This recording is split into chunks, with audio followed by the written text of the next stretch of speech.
I want to share a fun fact.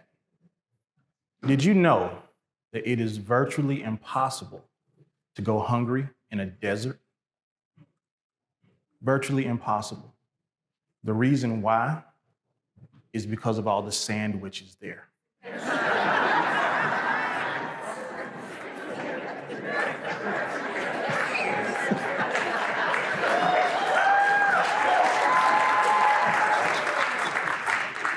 Now, I promise I'll get back to that point. The point about a dad joke and deserts will come up, so just bear with me.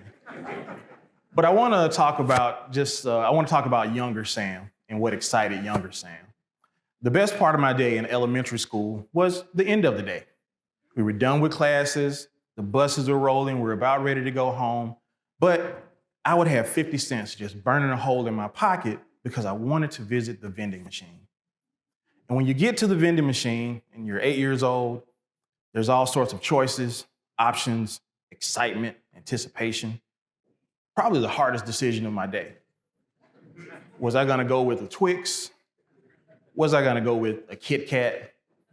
I could go with neither and pick some Doritos. But the thing that was most important was that I had options. I had a choice. I had this anticipation, and it was exciting. Where I work now at Literacy Mid-South, we also have a vending machine that presents choices, options, and we know that it drums up excitement for younger children. But our vending machine has books.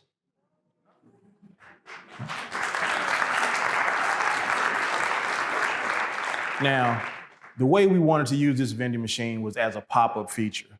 Just thinking, where can we show it? Let's go to a couple of elementary schools, let's go to a couple of community meetings. Let's just have this machine pop up in as many different places as possible. And the first place we had it was at an elementary school, serving kindergarten through 5th grade children. And while I was there, we came across this sort of intractable problem. That school, because of budgetary concerns, had to choose between a nurse, a guidance counselor, and a librarian. And thinking about the academic well-being and the mental well-being of the students, they picked the guidance counselor. Not a bad choice. But they do not have a librarian, which means that they do not have a certified person to manage a library, which means that that library has to be closed. So let's sit with that for a moment.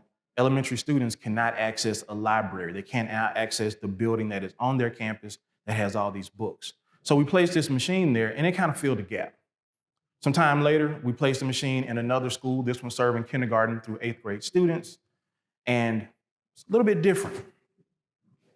So they had an elementary library and librarian. They had a middle school library and librarian. And just outside on the street, next to the dreaded car rider line, was a little library where people could donate books or people could borrow books and bring them back.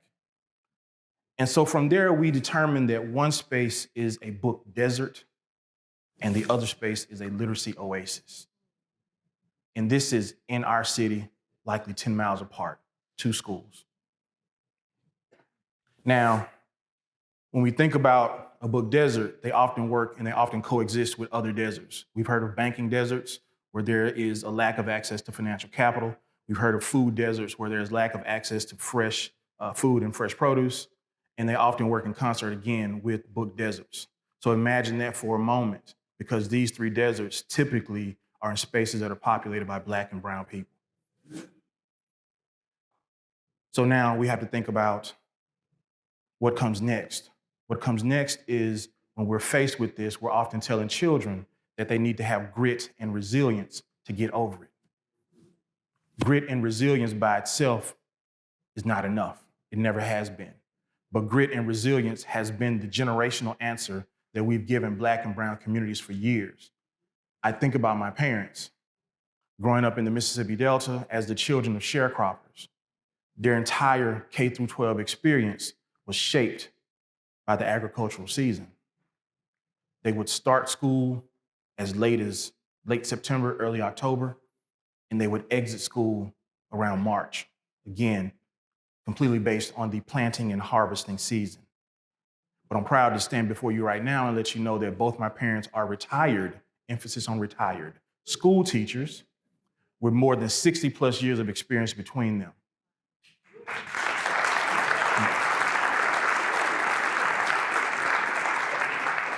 And what moved my parents from that book desert of a sharecropping educational schedule toward this literacy oasis where they are teachers and they raise their sons in the same environment was this small little thing called public policy. For my dad, it came in the form of the GI Bill, as he is a US Marine. He used that GI Bill to pay for college, and a few years later, he used that GI Bill to purchase a home. And from there, he and my mom were able to carve out this middle-class existence that permitted them to build this literacy oasis. Now, when I think about that, I think about what can we do? This graph here gives a picture of how representation happens in children's books.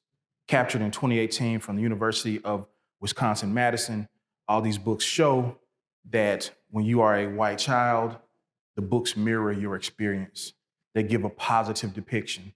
You can be a race car driver, you can be an astronaut, you can be a star athlete, and there are mirrors all around you showing you what you can be. As we move from my left to my right, we see that animals are represented at 27%, and children of color collectively are represented at 23%. We see that the mirrors get smaller. And if you're able to really tell, really give a good look, the mirrors also become more damaged. So Black children, Black and brown children see themselves less, and they see themselves in a not so positive depiction in the stories. Now, when we think about what we can do, can we dot the landscape with several, and even more several book vending machines? I'm definitely gonna try. Can we build out waiting spaces in a doctor's office or a laundromat for it to be a literacy-rich environment for children? Yes, of course we can. Can we build out a retired school bus to serve as a mobile library that goes to and fro to different elementary schools in different spaces, distributing culturally responsive books along the way? We can do that too. But it may not be enough.